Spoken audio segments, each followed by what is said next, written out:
So we're into our sixth cohort of deep work now, and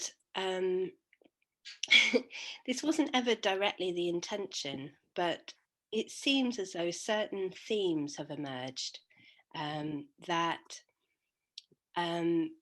we tend to be helping people work on issues around boundaries and the kind of roles and assumptions that we take on as a result of being women within this culture. Um, and another one of the things that we seem to be dissolving through this program is codependency. So I wanted to say a little bit about codependency this evening.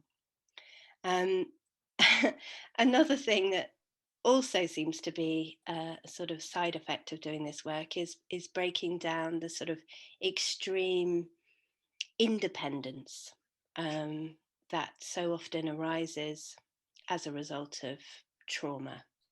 That kind of, I'm alone with this and I better make sure that I get this done by myself and I can't rely on anyone else. And codependency is kind of the opposite of that. It's where we are relying on someone else to meet our own unmet needs. And we're trying to access that kind of covertly by coercing someone else to do what we need them to do. There is a kind of happy place in the middle of these two poles. Um, we are, as humans, highly interdependent, and that actually is healthy. We're born wired for connection. We need one another profoundly. We evolved to live in packs, in tribes.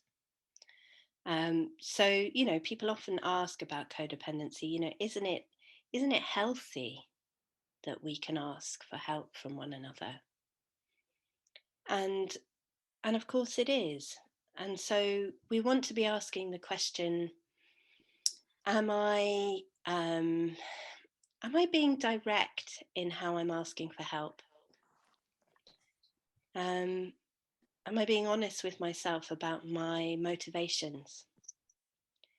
Um, am I addressing the underlying emotional root of what is driving me to seek support from other people?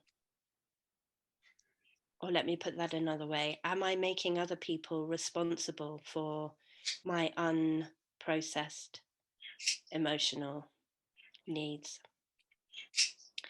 Um, so,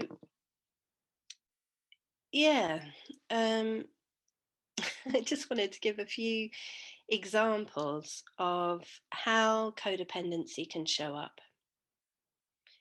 Um, a really common way, if you're female, is through people pleasing. And this is something that we were actually trained to do as little girls.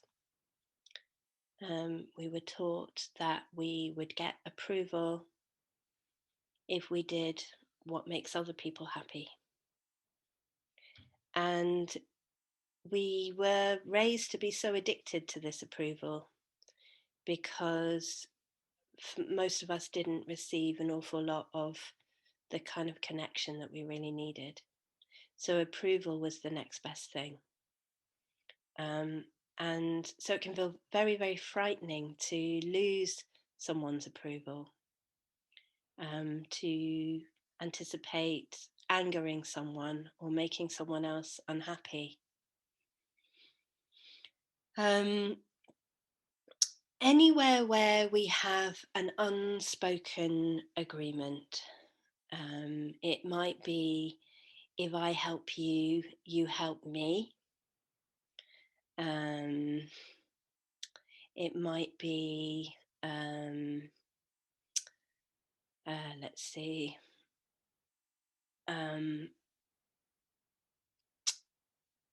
I expect you to do X, Y, or Z for me. Anything that we haven't been upfront about, that we've just sort of assumed of a relationship or an interaction, would fall under the category of codependency. And yeah, I think it's really good to be real about why we are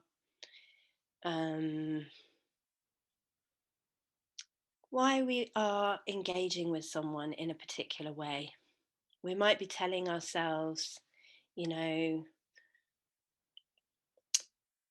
oh, I want to help that person out because they're struggling. But if we actually scratch below the surface, we might discover that there's something we wanted back from them, actually. So when we say, oh, I can take your kids for you, is it really coming from a place of kind of overflowing spaciousness and availability? Like, really, it's no skin off my nose. I'll take your kids. That's fine. I'd love to. Or is it like, oh, if I take her kids, then maybe she'll take my kids another day. And I really need her to do that, actually. How often do you phone a friend and say, hey, I just wanted to chat? But actually, you're feeling desperately lonely, or you really needed to offload about something, or, you're actually needing something from them. Just phoning to see how you are. Biggest lie of all time. And just, I think it's really, really healthy to look at this stuff, to challenge our motivations from time to time. But mainly, what I think we're offering here,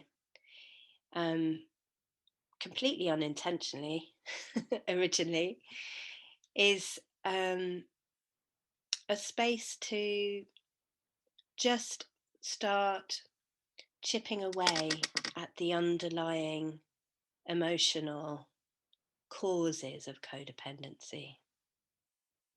So the places where we feel like we can't be okay on our own, where we desperately need someone else to X, Y, or Z. Or the terror of displeasing someone else.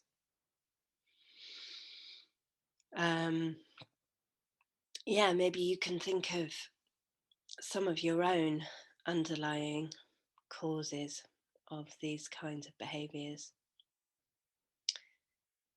So I want to give some of you a chance today to explore some of this in more depth.